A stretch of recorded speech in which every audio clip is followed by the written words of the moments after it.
Bonjour à tous, bienvenue à cette nouvelle émission Genèse de l'Homme Nouveau. Aujourd'hui, notre thème sera liberté et programmation. Il nous suffit de regarder autour de nous et en nous-mêmes pour voir que nous répétons constamment les mêmes scénarios sans pouvoir y changer quelque chose. C'est plus fort que moi. Vous connaissez? Mais comment pouvons-nous nous libérer de ce qui est plus fort que nous? Tout de suite, rejoignons Charles en conférence qui va nous éclairer à ce sujet.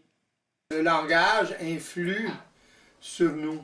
Alors, plus on parle de façon ajustée à la réalité, c'est évident, moins polarisé, c'est évident, à ce moment-là, ça a un impact sur notre conscience, sur nous, finalement, sur notre vie.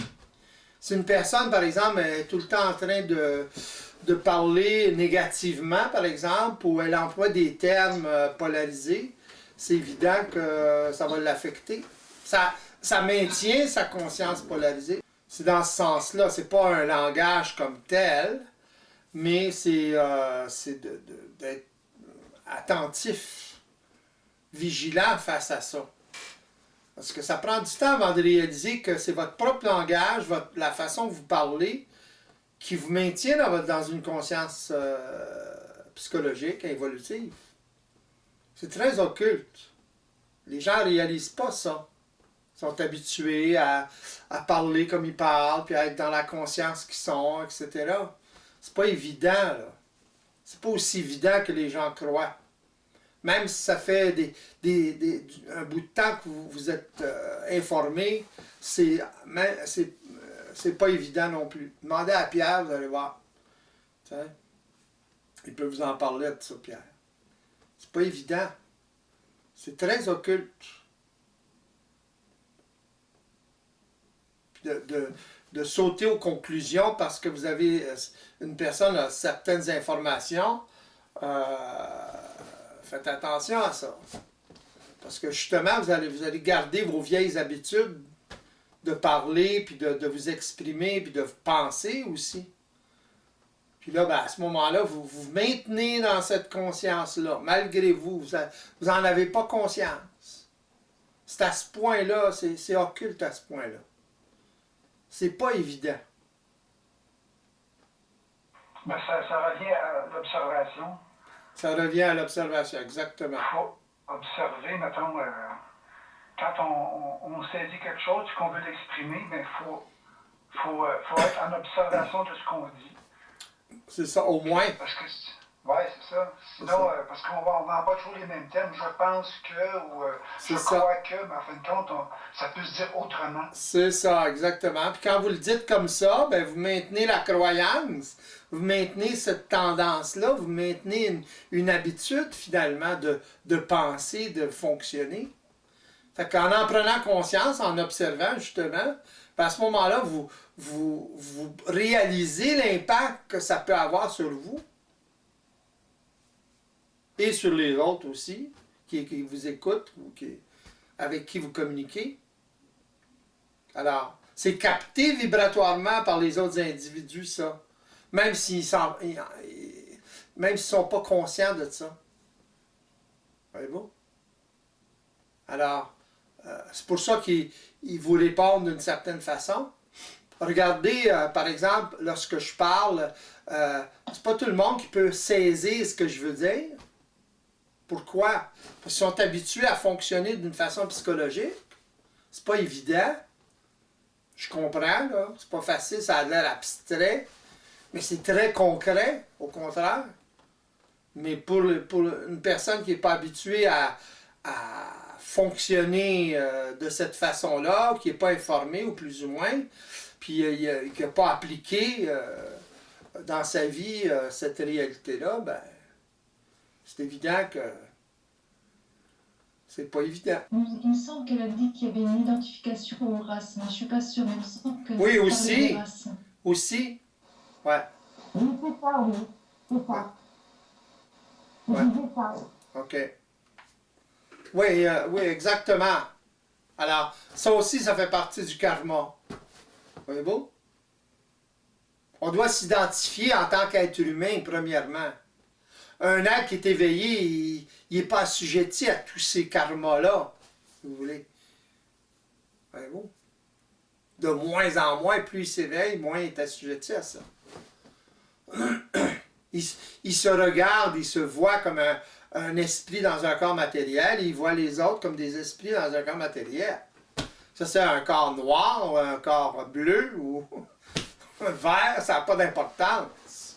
Il y a une conscience dans un corps matériel, que ce soit un E.T., pour lui, c'est la même chose.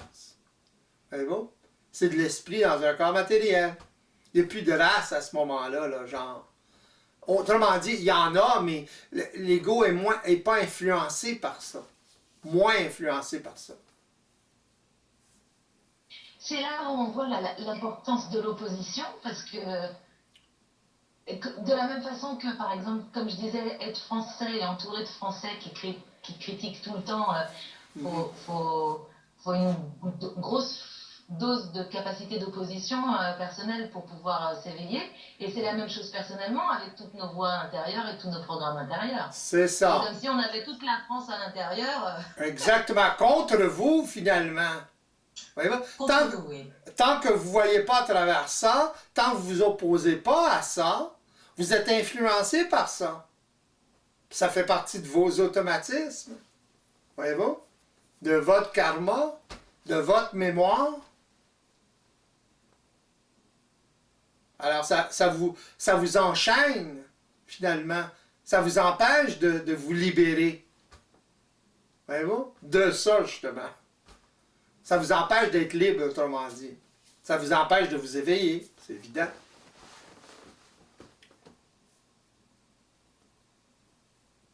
Ça va très loin. Et la manière que vous allez parler, bien, vous allez parler en conséquence de ces croyances-là, puis de ces habitudes-là, puis de ces influences-là. Voyez-vous? Il va y avoir ça qui va supporter une certaine volonté d'être, d'agir, de parler d'une certaine façon. Tout ce temps-là, vous êtes tout le temps sous l'effet de l'automatisme de ce genre de programmation-là. Voyez-vous? Alors.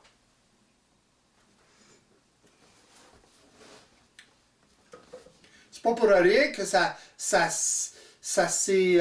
cette réalité-là, si vous voulez, cette conscience-là s'est développée au Québec. Je l'ai déjà parlé de ça.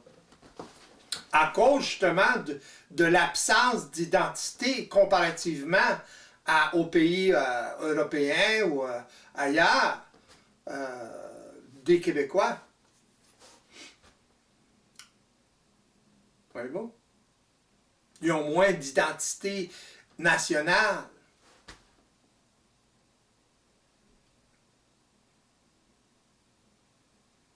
Ça aide, disons.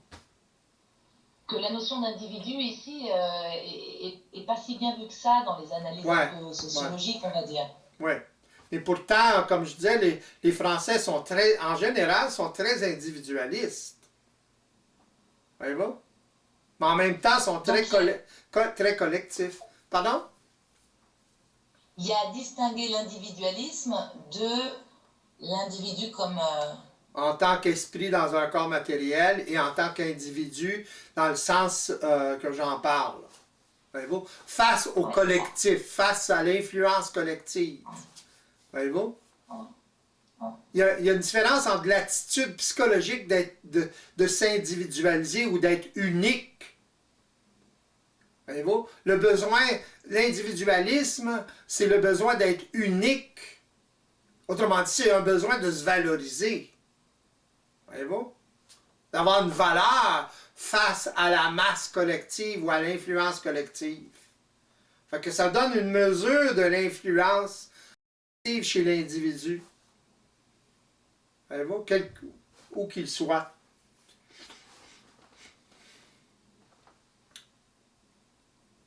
Là, on parle de se libérer justement de l'influence collective, de tout acabit, là. Voyez-vous? On parle de conscience de la réalité, on parle d'observation, on parle à un autre niveau, là. en ce qui concerne l'individu. On parle de se libérer de la programmation. C'est évident que le collectif a quelque chose à jouer là-dedans, là. A été une influence très grande sur la programmation. Tous ces aspects-là jouent contre l'homme, contre l'individu. On parle ici de l'individu face à la masse collective, face à la conscience involutive. On parle de l'individu qui souffre de cette conscience-là. Voyez-vous, c'est pas la même chose tout à fait.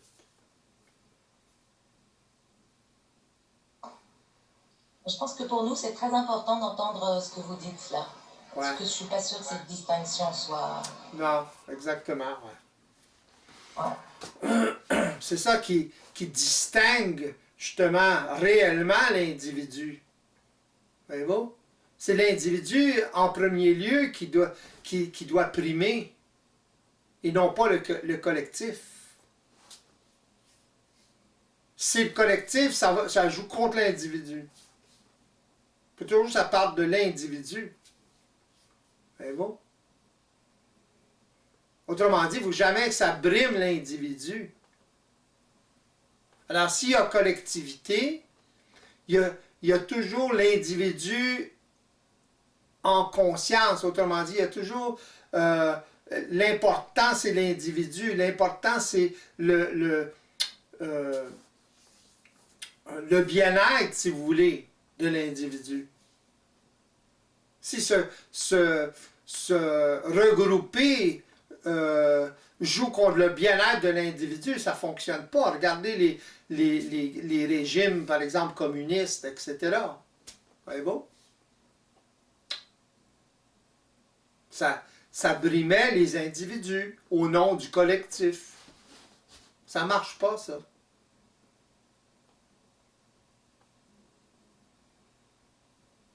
Le système capitaliste, c'est le contraire. Voyez-vous? Dans le sens que c'est l'individu qui est surprotégé.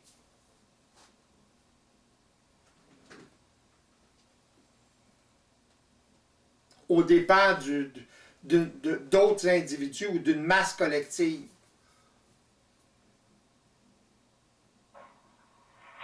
Est-ce qu'on peut dire que tous ces régimes-là, peu importe le régime, c'est un mal nécessaire parce que les gens n'étaient pas dans le... Donc, ça prenait une direction, il fallait les diriger, sinon ce serait le chaos. Ouais, mais c'est une façon involutive de fonctionner. Il manque une pièce au casse-tête, là. Il manque l'individu.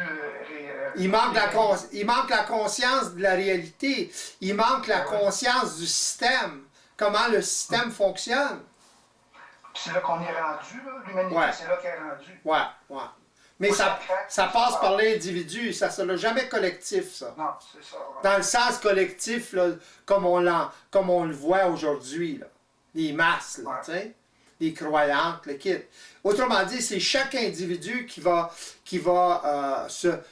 transmuter, qui va s'individualiser, qui va s'éveiller, qui va faire tout le changement, finalement. Voyez-vous, au fur et à mesure qu'il va y avoir des êtres qui vont s'éveiller. Voyez-vous? Mais il faut qu'ils s'éveillent en premier lieu pour changer quelque chose. Premièrement, changer quelque chose chez eux. Et ensuite, automatiquement, ça va changer, surtout s'ils se regroupent ou sont en contact avec d'autres individus éveillés, c'est évident qu'ils vont fonctionner d'une autre façon, d'une façon totalement différente, qui respecte l'individu, justement, et le bien-être de l'individu, et ça va permettre une survie beaucoup plus facile, une vie beaucoup plus facile, finalement.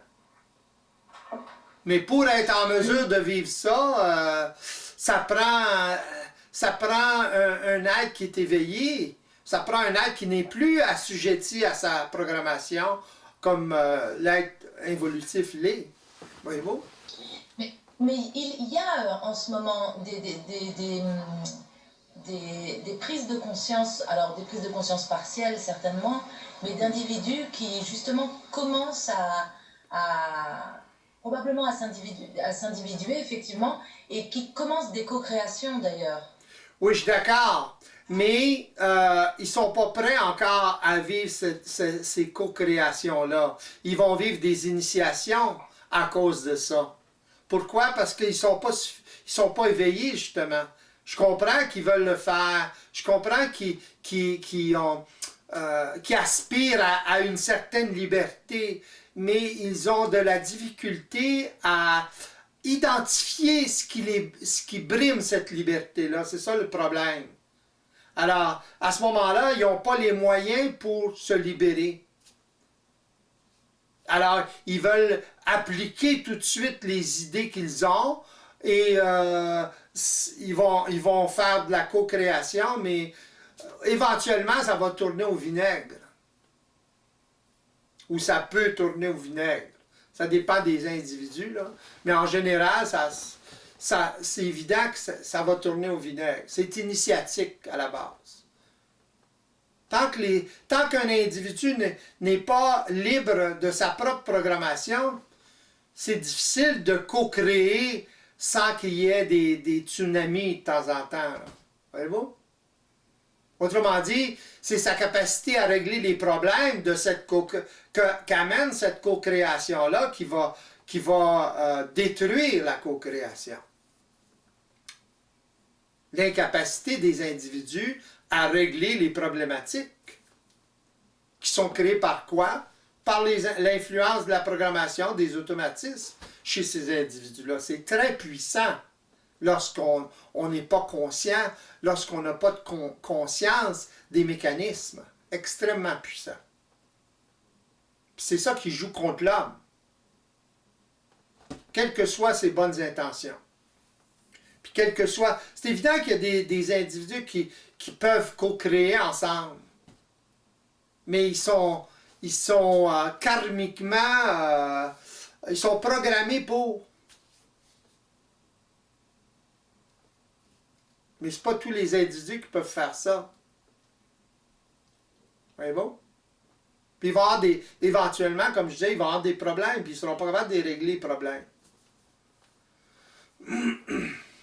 On peut prédire facilement qu'ils vont avoir des problèmes. C'est évident, puisqu'ils sont assujettis à une programmation, à la programmation, ils n'en ont aucune conscience. Je ne sais pas si vous êtes capable de le réaliser, ça, mais... Voyez-vous ce que je veux dire? Et puis le fait qu'ils co-créent ensemble, en fait, ça aussi, c'est tout simplement la restante de leur programmation. C'est des programmes... Oui, pareil comme l'homme aujourd'hui co-crée. Les corporations, c'est de la co-création. Il y a beaucoup d'individus qui co-créent ensemble, qui partent des compagnies ensemble, puis ils sont partners ensemble. Le couple, c'est de la co-création. Non, mais il y a quand même aujourd'hui des tentatives de co-création qui sont liées, comme je disais, à des prises de conscience. Oui, je suis d'accord. Je pense. Oui, je suis d'accord. Mais quand même des prises de conscience. Oui, oui. Mais... comme je disais, c'est pas suffisant, ça. Autrement dit, s'ils vont trop vite, s'ils essaient de co-créer trop rapidement ensemble, je comprends leur prise de conscience. Mais s'ils essaient d'utiliser ces prises de conscience-là, en essayant de co-créer, justement, ils vont rencontrer des difficultés très grandes à cause de leur inconscience, justement. C'est ça que je veux dire. Oui, tout à fait. Et puis, étant aussi un peu pionnier sur des choses, sur des petites choses en opposition, effectivement, ils n'ont pas très souvent, ils n'ont pas la carrure de gérer ça sur un plan collectif, justement. Exactement. Ils n'ont pas la carrure, ils n'ont pas la conscience, comme vous dites. C'est ça, ils n'ont pas la conscience parce qu'ils sont encore influencés par la programmation puisqu'ils en ont pas conscience des mécanismes. Voyez-vous? Autrement dit, ils ne peuvent pas interférer dans le déroulement de ces mécanismes-là. Alors, automatiquement, ben, ils sont dans des situations initiatiques, c'est évident, quand ils font des mouvements comme ça. Voyez-vous? Ça prend beaucoup de vœux pieux pour pas subir ça, là. Voyez-vous? Les religieux, par exemple, les religions, les nonnes, les frères, tout ça, ils ont été en mesure de faire des choses comme ça, très collectives comme ça, co-créer ensemble dans des couvents, etc. Mais ça prenait des conditions très particulières. Les bouddhistes font ça dans les temples bouddhistes en Inde et en Chine, etc. Voyez-vous? Au Tibet. Ça fait des milliers d'années qu'ils font ça. Mais c'est soutenu par des croyances. Ils payent le prix. Voyez-vous? Ils ne sont pas libres.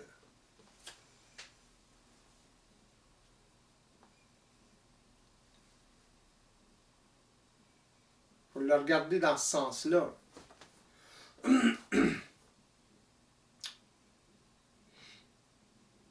C'est pas évident pour un individu de réaliser qu'il n'est pas libre, justement.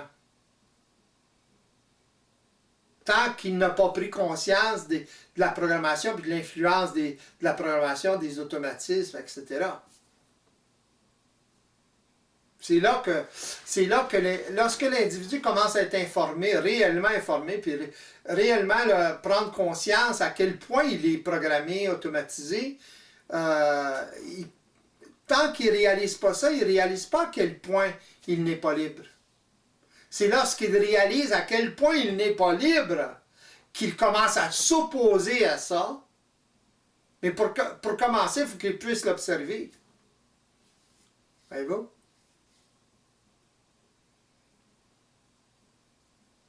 Comme je disais, c'est lorsqu'il prend conscience à quel point il n'est pas libre, à quel point il est programmé, à quel point il est sous l'effet d'automatisme, que là, il commence à s'opposer à ça, s'il a la capacité de s'opposer à ça, s'il a la capacité de l'observer, premièrement, c'est évident. C'est pas évident là, pour tout le monde, ça. Dépendant des influences, du karma, dans quel pays la personne allait, l'influence qu'il y a autour d'elle, etc.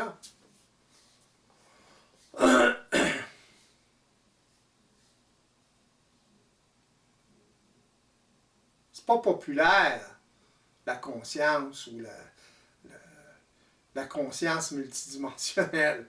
Voyez-vous ce que je veux dire?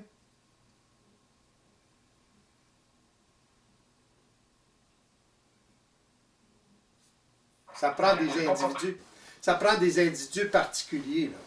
Pardon? Je disais que c'est pas populaire parce que c'est par ignorance, tout simplement. Oui. Dans le sens qu'ils sont tellement assujettis à la programmation que ça peut pas être populaire, ça. On est ignorant on est ignorant des mécanismes et tout ça. C'est ça. Ouais. Ça peut pas être populaire. Hein. Même chez les gens qui veulent. C'est une existence automatique quand tu parles de ça. C'est ça, ouais. Fait que même chez les gens qui veulent évoluer, c'est pas populaire. Ouais. T'sais? Ce sont les gens qui ne veulent plus souffrir. Et là, ils jettent un coup d'œil. Là, ça les intéresse un peu plus. Parce que peut-être c'est une porte de sortie à leur souffrance. Ça va toujours être la souffrance qui va permettre à l'ego de se libérer de sa programmation. Ou qui peut permettre. Toujours. Il faut aller jusqu'à l'écœurement total. Ben, dans le sens que, oui, il faut être en processus, si vous voulez, Bon, pourquoi une personne souffre?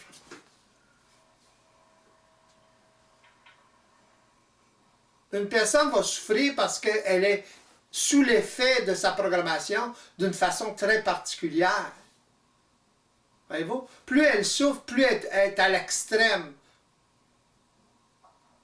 de l'influence de sa programmation. Voyez-vous? Alors, une personne qui vit ça, elle n'est pas intéressée à évoluer nécessairement. Par ignorance, elle peut le faire aussi, là. Mais si on prend seulement cet aspect-là, elle n'est pas intéressée à évoluer, elle est intéressée à ne plus souffrir. Voyez-vous? Et c'est cet intérêt à ne plus souffrir qui lui permet de s'ouvrir l'esprit à quelque chose que habituellement elle ne serait pas ouverte à absorber. Pourquoi? Parce que tout va contre ça. Tout joue contre ça.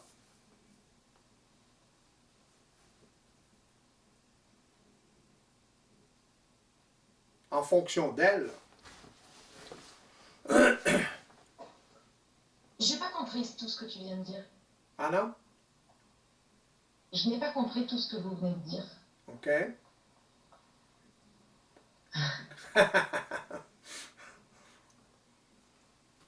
C'est quoi j'ai dit, Isabelle?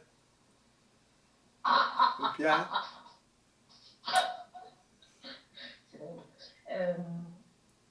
Le rapport de la personne à sa souffrance. Ouais.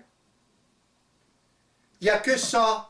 Autrement dit, c'est pas parce qu'une personne veut évoluer qu'elle peut évoluer. C'est la souffrance. Autrement dit, si elle souffre de son karma, si elle souffre de sa programmation, là, elle va vouloir être libre de sa programmation. Se libérer de quoi? De la souffrance. Au départ, c'est ça. Elle ne veut plus souffrir. Hein? Puis après ça, elle va réaliser, plus elle va être informée, elle va réaliser que c'est une programmation qui l'a fait souffrir. C'est des automatismes qui l'a fait souffrir. Des automatismes qui la débalancent face à la réalité systémique.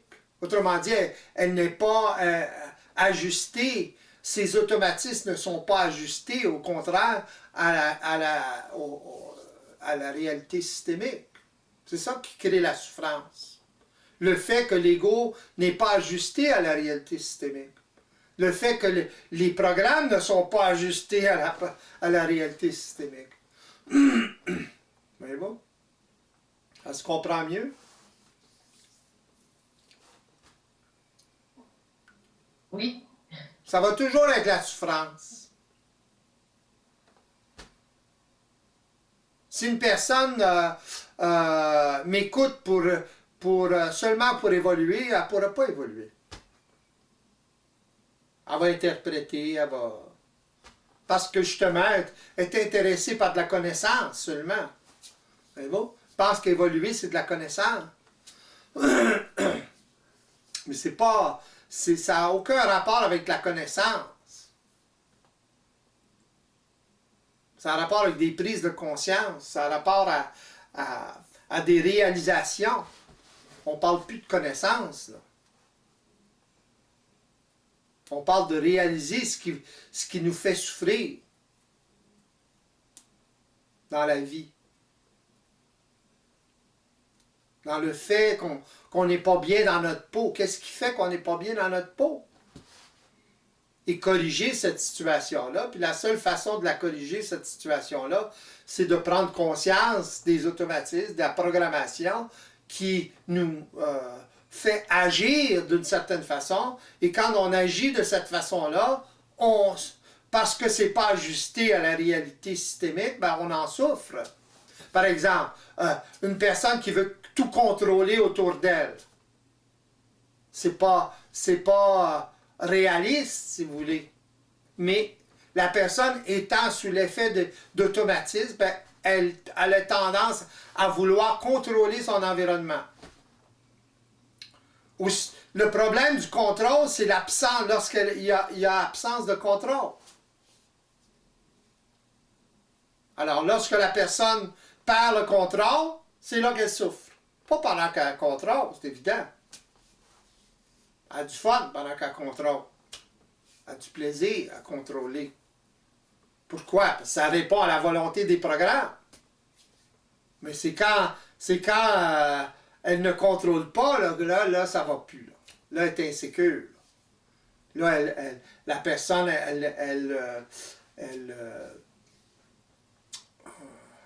elle essaie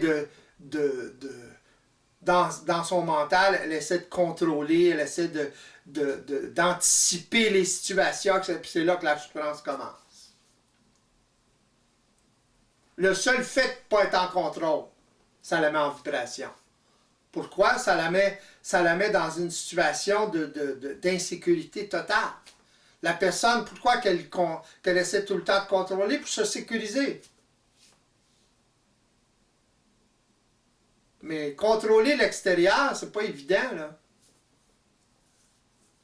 Même les plus grands dictateurs n'ont pas pu contrôler l'extérieur. Ça s'est écroulé à un moment donné. Parce que c'est pas réaliste.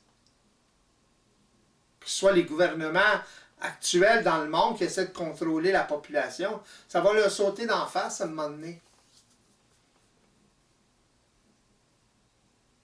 Ça ne se contrôle pas comme ils pensent.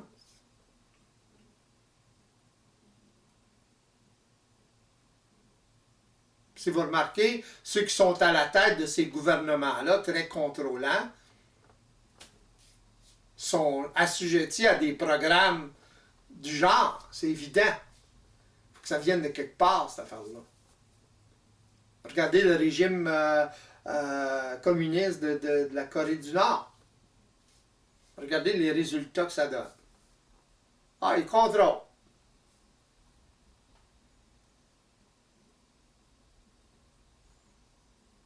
Ils vont le perdre, le contrôle. Puis aussitôt qu'ils perdent le contrôle, ils paniquent. Puis c'est l'effet de perdre le contrôle et leur réaction face à ça qui va détruire le régime, éventuellement, parce que ça va trop loin. Ça brime l'individu, ça brime l'esprit dans le corps matériel qui a besoin d'être libre. C'est ça que ça va chercher à un moment donné. C'est pour ça qu'à un moment donné, il y a des individus qui se rebellent contre des régimes comme ça parce que c'est l'esprit qui veut se libérer. Voyez-vous? Dans le sens, c'est trop. Il y a trop de contrôle. Alors, à ce moment-là, qu'ils meurent, qu'ils vivent, il y a mieux mourir que de vivre comme ça. Quand tu as des individus qui aiment mieux mourir que de vivre comme ça, c'est très dangereux pour un régime. Alors, regardez toutes les révolutions, ça a toujours été ça. Quand Marie-Antoinette a dit qu'il mange des gâteaux, là, ça a été le bouquet, là. Voyez-vous? La population était rendue à un point où elle ne pouvait plus en prendre.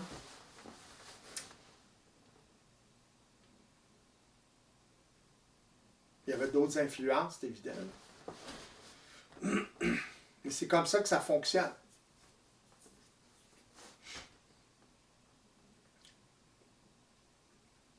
Alors, c'est toujours la souffrance, le mal-être.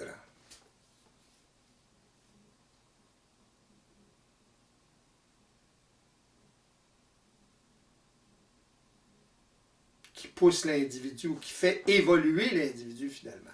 Pas le désir d'évoluer. Le désir d'évoluer, ça c'est spirituel, c'est psychologique. La spiritualité, c'est l'interprétation psychologique de cette réalité-là, tout simplement. C'est pour ça que les gens veulent évoluer, puis... ils vivent ce qu'ils vivent.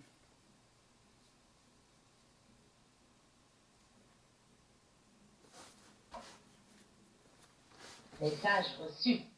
Ouais.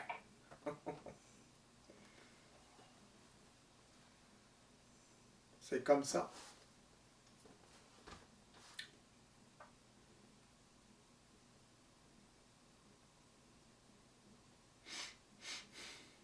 Alors, pour revenir au langage, plus une personne parle de façon inconsciente, ce n'est pas consciente comment elle parle, qu'est-ce qu'elle exprime finalement, comment elle l'exprime.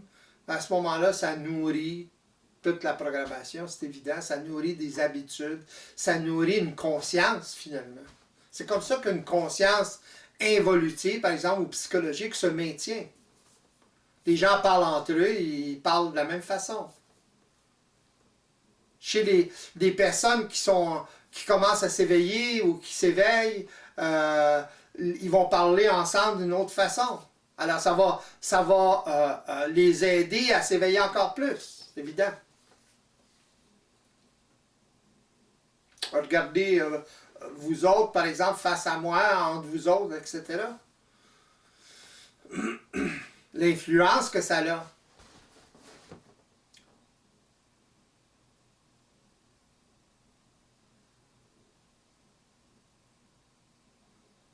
Comment ça a changé votre façon de voir les choses. Il y a une autre résonance, il y a une autre vibration. La vibration, cette vibration-là est plus ajustée à la réalité, tout simplement. Elle est ajustée à une autre réalité.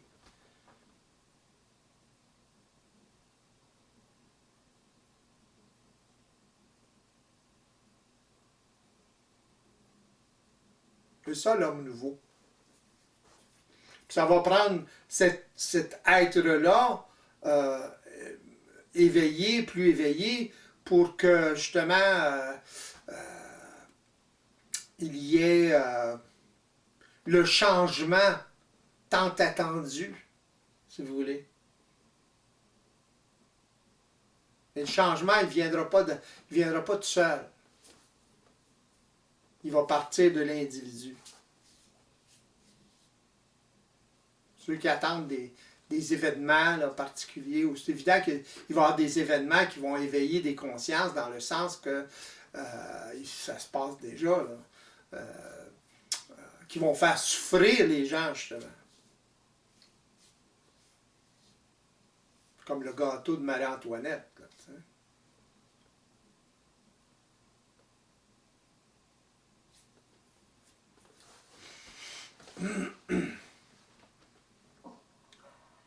c'est quoi ça, gâteau?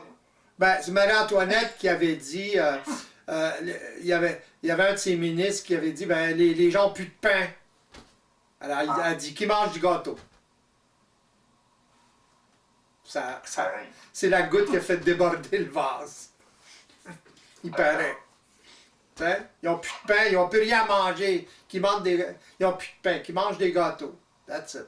À ça, c'était. C'est pas elle qui s'est fait décapiter. Hein. C'est ça. C'est un mot de trop, disons. Elle a dit un mot de trop. Ils ont coupé sec.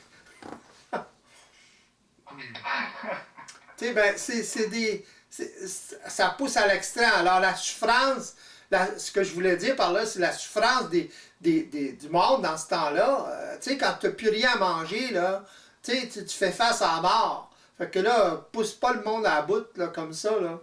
Que, rendu à ce point-là, là, ils n'ont plus rien à perdre. Alors, le roi, la reine, tout le kit, là, ils s'en foutent. Tu vois-tu? Tant qu'ils ont à manger, puis ça va, tu sais. Là, ça va, là, ils vont... Ah oui, le roi, la reine, tu sais, ils veulent avoir ça, là, tu sais, puis ça représente, c'est important pour eux autres. Mais quand ils ont faim, là, puis ils sont en train de crever de faim, puis ils vivent dans des conditions atroces, on ne va pas leur dire de manger du gâteau s'ils n'ont pas de pain, là. T'as vu? Tu sais, ça va être ta tête. On va mettre des chandelles dessus, ouais. Ouais. Puis derrière ça, il y avait toutes c'était soutenu par des sociétés secrètes, puis tout le kit, là, qui voulaient les changements, justement. Les francs-maçons, puis tout le kit, là. Tu sais. Ouais. on se rend compte que ça n'a pas tellement changé. On est encore dans la même dynamique, on dirait. Toujours, ben oui, parce que les gens sont dans la même conscience. C'est ça. C'est ça le problème. Ils sont sous l'influence d'une conscience psychologique, puis that's it. Fait qu'ils vont tout agir de la même chose. Facile à prédire ce qui va arriver, ou ce qui peut arriver dans telle situation. C'est très facile. Quand on le regarde du point de vue, de ce point de vue-là, c'est évident. C'est une question de temps. That's C'est it. ça. C'est Mais évident la que... croûte est tellement épaisse, la croûte involutive, là, me dire, c'est pas évident pour, comment je peux dire ça, donc, il me semble que ça va prendre encore des siècles avant que ça puisse changer de façon remarquable. Là. Ouais, mais là, tu le regardes au niveau collectif. Mais si on le regarde au niveau individuel, c'est déjà changé. Ça change déjà. Individuellement, oui, on peut peut-être faire de quoi, mais si on veut pas que ça pète, qu'il y ait des bombes, qu'il y ait des... Ah, mais ça, tu peux rien empêcher de... Tu peux rien empêcher de ça. Non, c'est ça. C'est que l'humanité paye pour ce qu'elle a créé, dans le fond. C'est ça, exactement. Ouais. Ça, c'est l'aboutissement de politique, puis de façon de fonctionner, etc. C'est évident. Donc, Ça crée de la souffrance. Pardon? Ça risque d'être très laid dans 50, 100 ans d'ici. Non, ça ben, risque peut-être... de s'améliorer collectivement. Ouais, mais ça peut être très laid dans très peu de temps. Tu sais? Ouais. Fait que ça prend... Écoute, on regarde ce qui se passe dans le monde, là, tu sais, ça commence à être laid, là. C'est sûr, Fait que- ça paye pique. C'est ça. Pourquoi? Parce que le monde fonctionne d'une certaine façon, puis c'est l'histoire qui se répète continuellement à cause que la conscience ne change pas. Hein? L'histoire se On est répète toujours parce dans la que... survie. Pardon? On est toujours dans la survie, là. Ça va être la guerre de l'eau bientôt, là. Il va manquer d'eau, là. Ah ouais, Là, ça va se battre pour l'eau. Là. c'est ça. Puis c'est le Québec qui a le plus d'eau au monde. T'imagines? Comme disait un humoriste, le Québec, c'est une des plus grandes réserves d'eau potable au monde, puis on achète de l'eau Vichy qui vient de la France. Ouais, mais ça, c'est différent. Là. Ah ouais, c'est juste un petit joke en passant. Ah ouais. C'est chez moi, Vichy. Ah, bon, Ah ouais, bon. Vous avez de la bonne eau. c'est ça. Une eau spéciale. Mais moi, je le regarde comme ça, OK?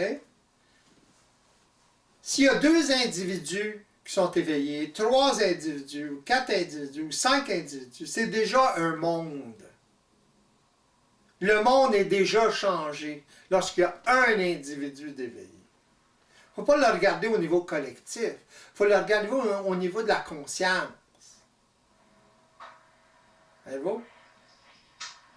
Alors, plus il y a d'individus qui éveillés, ben, plus ils peuvent créer des choses, co-créer justement des choses que d'autres individus ne peuvent pas co-créer ou faire. On parle à long terme, là. On ne parle pas à court terme. Ah ouais, à longtemps. OK? Autrement dit, une constance dans leur création, dans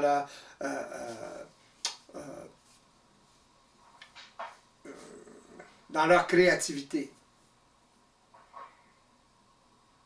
C'est ça qui change. Mais c'est à une échelle beaucoup plus petite, beaucoup plus micro. Ouais, mais on se rend compte que même si on a de l'information, de s'éveiller, c'est pas facile, là. On fait face à toutes sortes de résistances, à nos résistances, à toute la mémoire collective, tout ce que tu voudras. Alors, juste le fait de s'éveiller, c'est un long cheminement. Ouais. Ben, c'est long. C'est beau dire.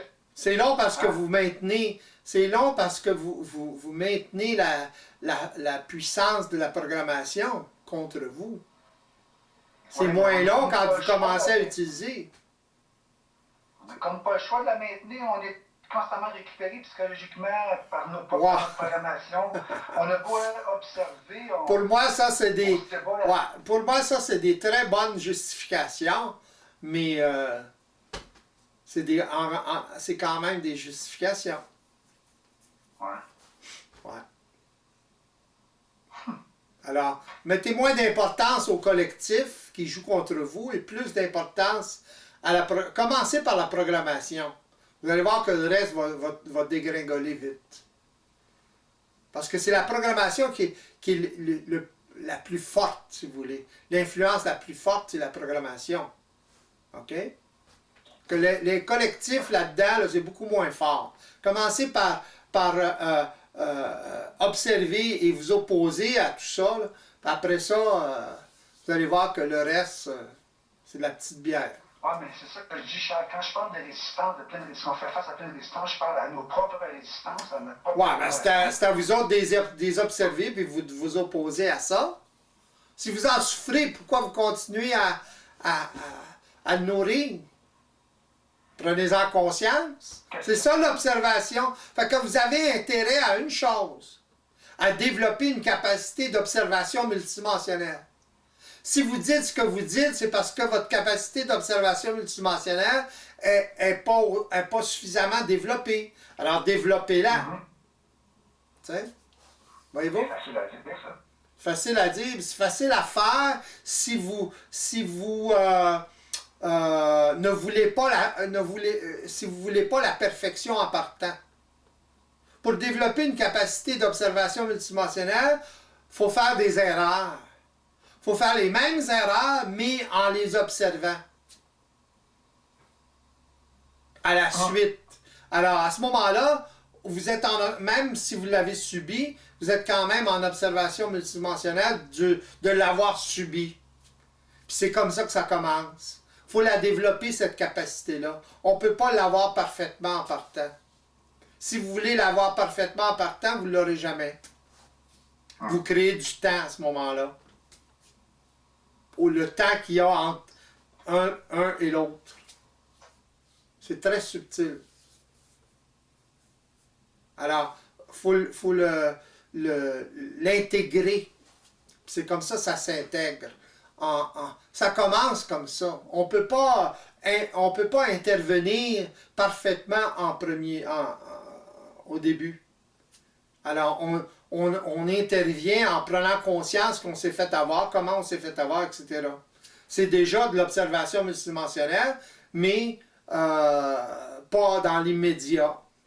Mais à force de le vivre, ça, comme ça, vous allez en arriver à développer suffisamment de capacité d'observation multidimensionnelle pour être en mesure d'intervenir directement. C'est comment ça fonctionne. Il faut l'accumuler, l'expérience. On ne peut pas avoir ça comme ça parce qu'on comprend ou on a l'information. C'est pas de même que ça marche. Ça peut être un court processus comme ça peut être un très long processus. Ça dépend de la résistance de chaque individu. Ça dépend comment vous regardez ça. Ça dépend de bien des choses du genre. C'est une question de volonté là-dedans. Oui, une question de volonté, exactement. Mais la volonté de quoi? De ne plus souffrir de la vie. D'être bien dans sa peau, tout le temps. Puis s'arranger pour être bien dans sa peau, tout le temps. Puis pour ça, il faut développer une capacité d'observation particulière. C'est tout. C'est très simple. Mais c'est pas facile parce que les gens sont habitués à observer d'une autre façon. C'est tout. Vous avez la capacité d'observation, mais là, il faut la raffiner. C'est tout.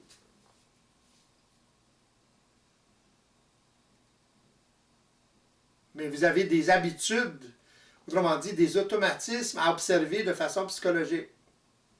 C'est ça qui vous empêche d'accumuler l'expérience d'observation multidimensionnelle parce que vous ne la vivez jamais, ou très peu, ou partiellement.